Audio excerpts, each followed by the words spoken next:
What's up, YouTube? So, in this video, I'm going to be going over my top 11 defensive tackles of the 2021 NFL draft class. So, I've watched all these guys, and I've done videos on all these guys. They may not all be out yet, but they all will be out before the draft. If you just want my individual opinions on any of these players, without relation to each other, then you guys can go ahead and watch that.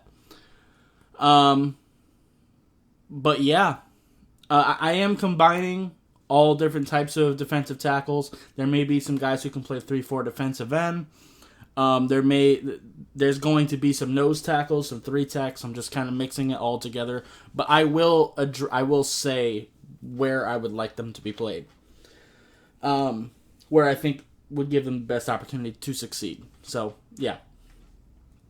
Anyway, to start this off, we are getting into... I can't say his last name. I can't pronounce it. I'll give it a shot. Osa Odigizua.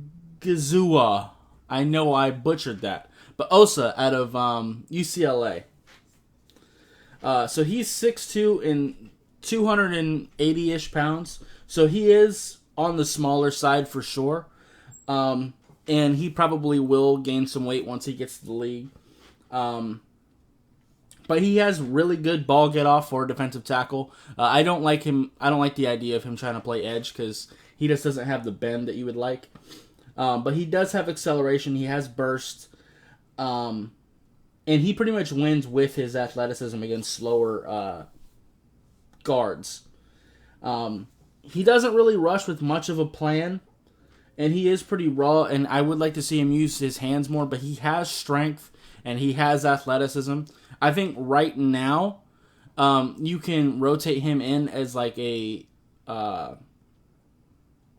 like on like third and longs, like passing situations. You can put him in at 3-tech and just kind of let him outrun some guards.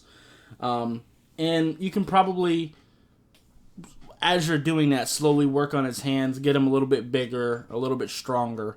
And I think you can eventually develop him into being a starting NFL 3-tech, which is where I would put him in like in a 4-3 scheme. I think that would be his best bet. Because right now he doesn't have the hands to be like a 3-4 defensive end, and I don't like him playing edge. So I think 3-tech, just line him up in B gap and let him be a terror to slow guards. I think that would be the best thing for him.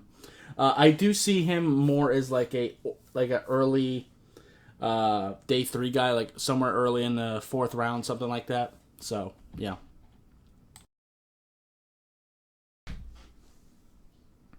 Okay, so next on the list is Darius Stills out of West Virginia. So he is another smaller 3-tech. He's 6'1" and 285 pounds. He has a nice cloth pull. He is definitely small. Not only is he lacking weight, but he is only 6'1" as well. But if he learns to use his low height to his advantage, that can be a legitimate one, because when you get lower than your opponent, that's how you get leverage. So he could learn to use that a little bit more effectively. But he has some pretty nice hands right now. He tries to spin sometimes and gets himself in a bad position. That's the one thing I really don't like about him.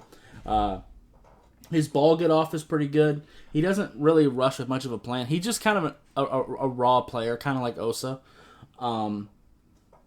They both have the athletic skill right now, but a lot of the mental processing and the technique is what still kind of escapes him. So I would probably say that he would be in a similar spot.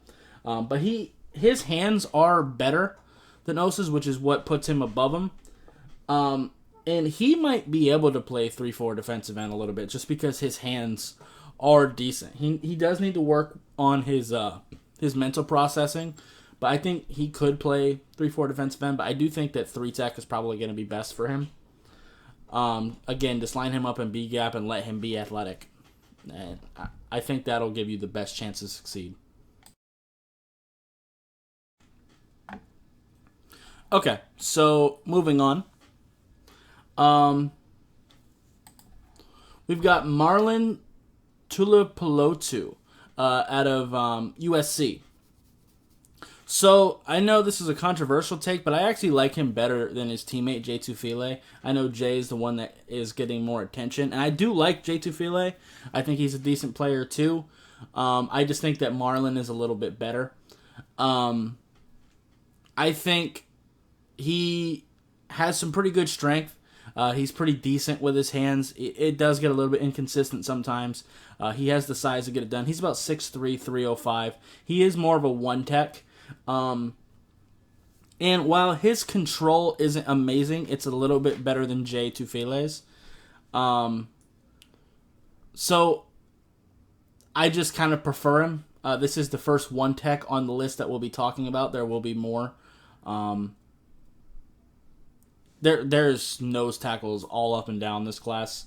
3-techs are the ones that are harder to find. I do have more 3-techs on the list, I think, than ones, just because ones are much easier to find.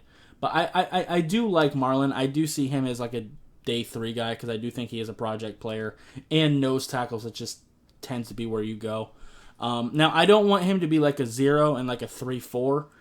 I think that would be a mistake. If you're a 3-4 team and you draft him, I'd probably move him to 3-4 defensive end, probably. I just don't think he's big enough and strong enough to be a 0. But if you're a 1-tech in a 4-3 scheme, I think he's pretty solid. He's not as good as some of the people we'll talk about later, but he is solid.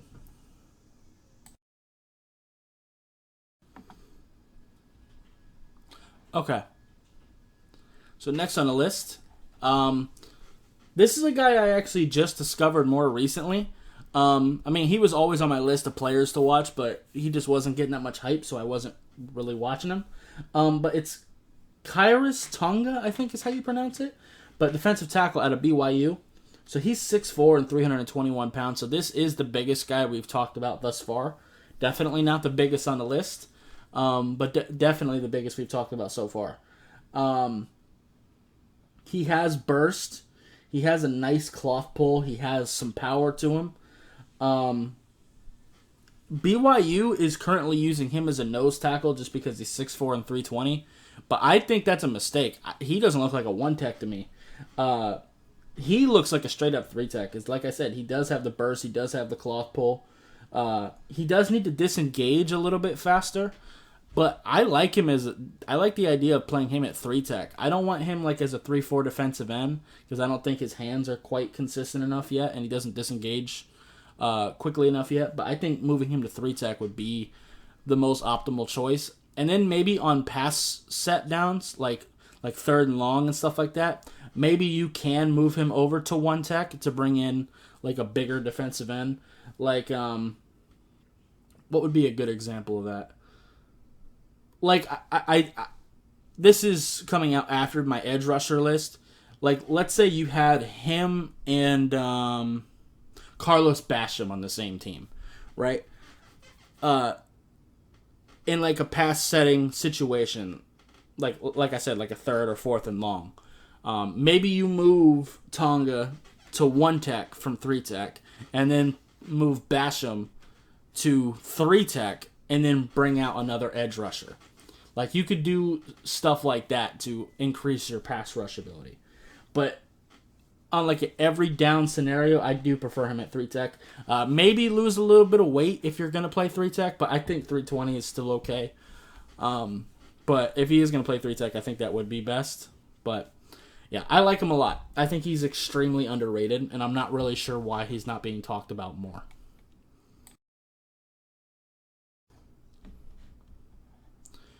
And by the way, I do see him as yet another like early day 3 guy. So yeah, DaVon Nixon is next. He is our number 7 guy. Now I know a lot of people would scream at me for having him this low, but I don't care. So he's 6'3" and 305 pounds out of Iowa, as you can see. He does have some athleticism to him. And he does have a tendency to rely on just being quicker than the guard. He doesn't really rush with much of a plan. His hands aren't super great, but he does have some good ball get off, and he has shown the ability to be able to swipe hands decently. He just doesn't get them inside. He doesn't pull claws, stuff like that. But if he does get blocked initially, he doesn't really seem to have a backup plan, which is something I would like to see him work on. But he does have burst, he does have athleticism, he does have some strength to him. So I think he can be an okay 3-tech for you. Again, I wouldn't touch him until like maybe late 3rd round, just because the lack of 3-techs in this class. Like, there's a lot of 3-techs on this list just because there aren't many. And 3-tech is such a valuable position to have, but he's just not great. He's solid. He is a solid player, but I think he has a lot of technique to work on. He just seems very raw to me at the moment, but he is a decent player.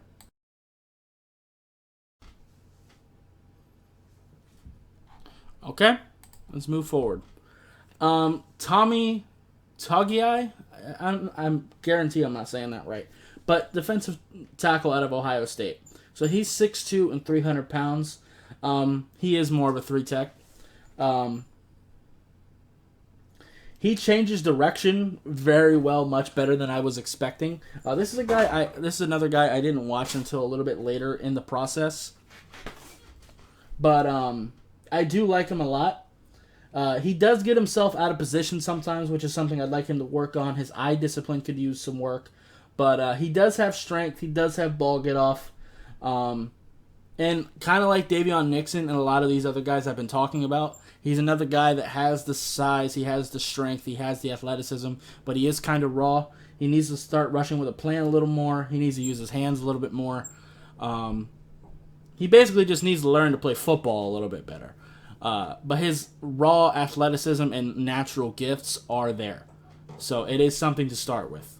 And honestly, for this defensive tackle class, that's more than enough because it's a weaker class unless you're looking for a nose tackle.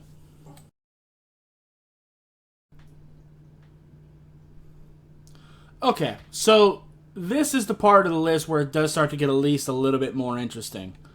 And I think this one may be a controversial take, but I really like the guy. Tyler Sheldon out of LSU. Now, as you can see from the picture, this dude is massive as hell. He is 6'3" and 346 pounds.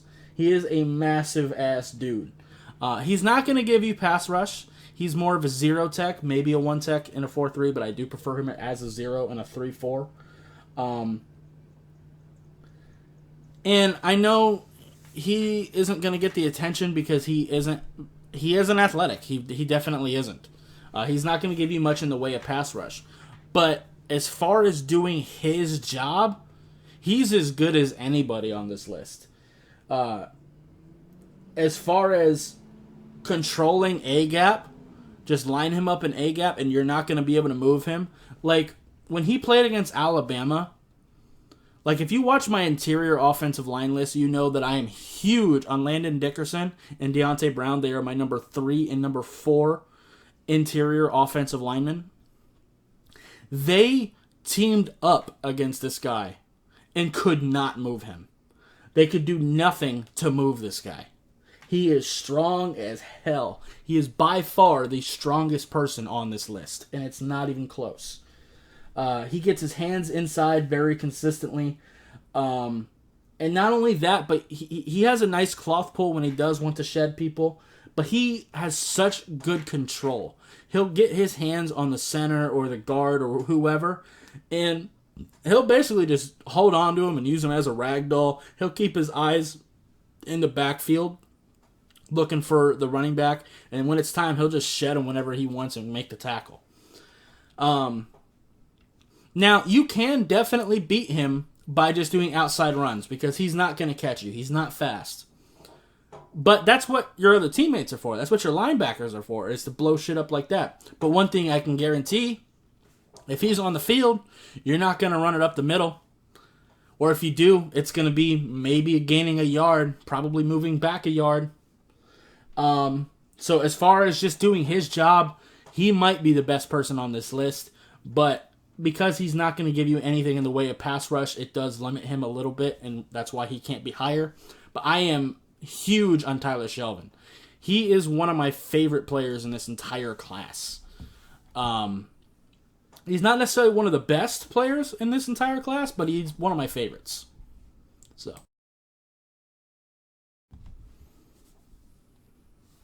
Okay, so next on the list. Elandon McKee out of NC State. So he's 6'2" and 320 pounds. He's another nose tackle. So a lot of people would point out the short height right away, but it doesn't really bother me. Like I said, especially for nose, being a little bit shorter than your opponent can definitely give you some advantages. He needs to implement it a little bit better, but it does give him good leverage. He's another guy that you really can't move him. He's strong as shit. He's another guy that isn't very athletic, but he is more athletic than Sheldon. I think he could play one tech or zero. I do prefer him as a one tech, but I think he can do both very well. He gets his hands inside consistently. He eats up blocks. Very good in the run game. He does control people. He has a slow spin move that has some success when he does want to get some pass rush. He's not going to provide you much in the way of pass rush, but it's more than Tyler Sheldon, which is the only reason he's above him.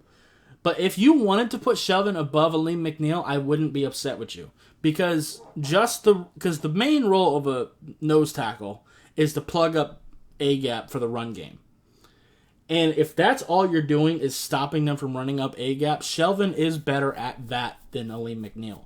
But McKee does give you some value in the pass rushing game, where Sheldon really doesn't. So that's kind of the argument there.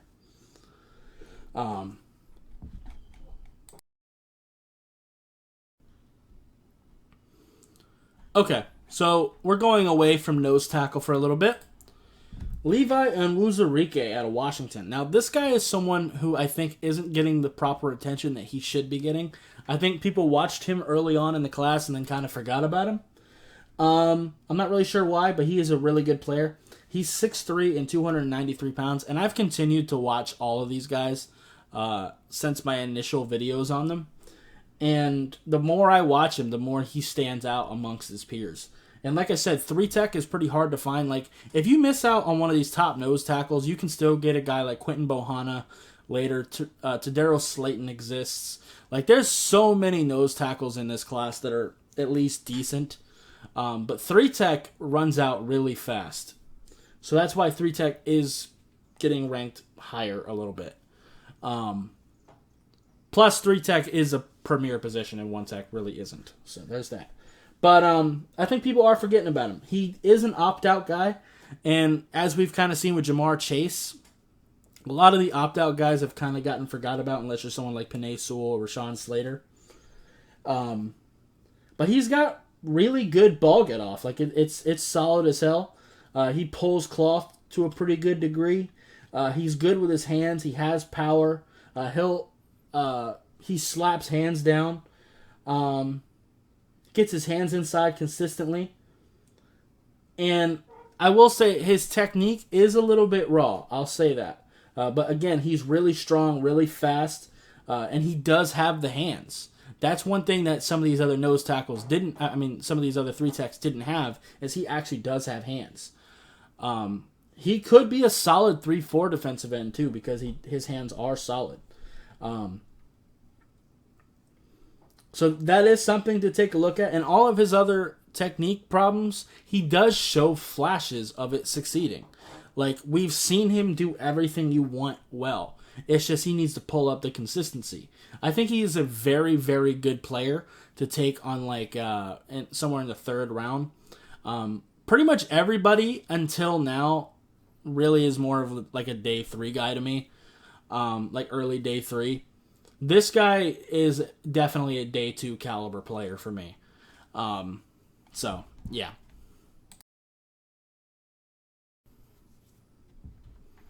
Okay, next on the list, Christian Barmore. So he is the best 3-tech in the class. He's not the best defensive tackle. There's someone I like above him, but as just a pure 3-tech, I do prefer Barmore. And I don't think that's all you can do. But he's the defensive tackle out of Alabama. He's 6'5" and 310 pounds.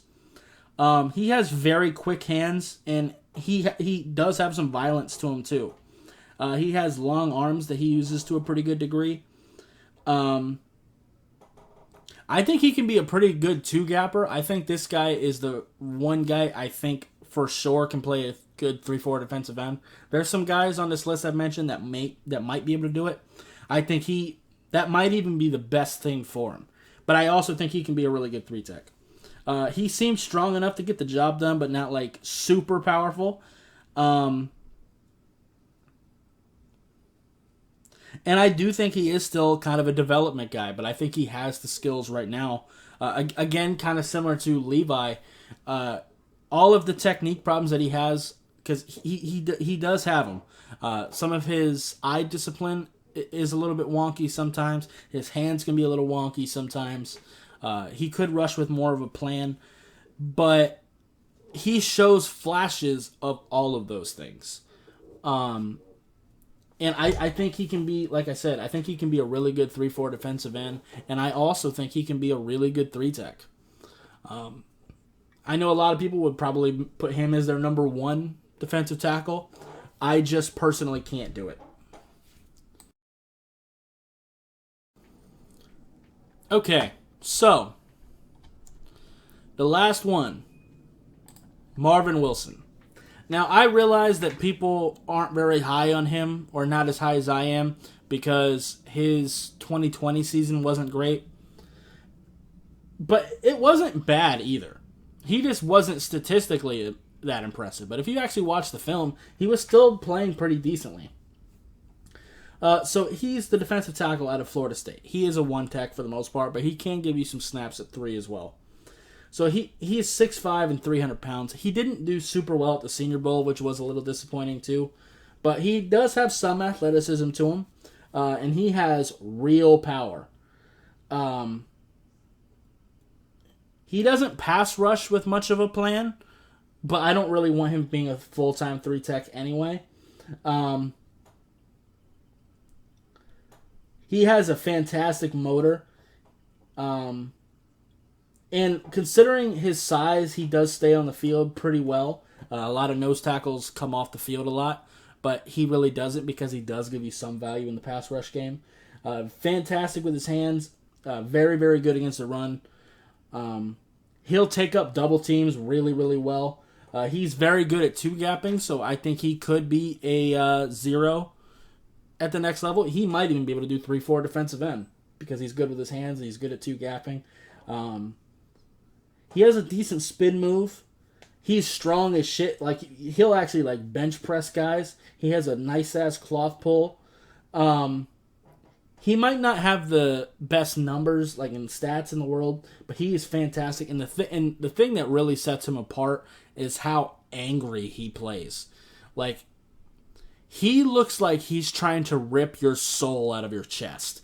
That's the way he plays, and I love it. This defensive tackle class is kind of a weak one. I think we all are kind of aware of that. I think that Barmore is probably the only one that will have a chance to go in the first round. But I don't think he's the best player. I think it is Marvin. But I think people are going to take to heart the whole not doing great in 2020 thing. Plus, he is a nose tackle. They do go later, but I do think he is the better player. And that's the thing. This isn't a mock draft. I'll do like a first round mock draft at some point.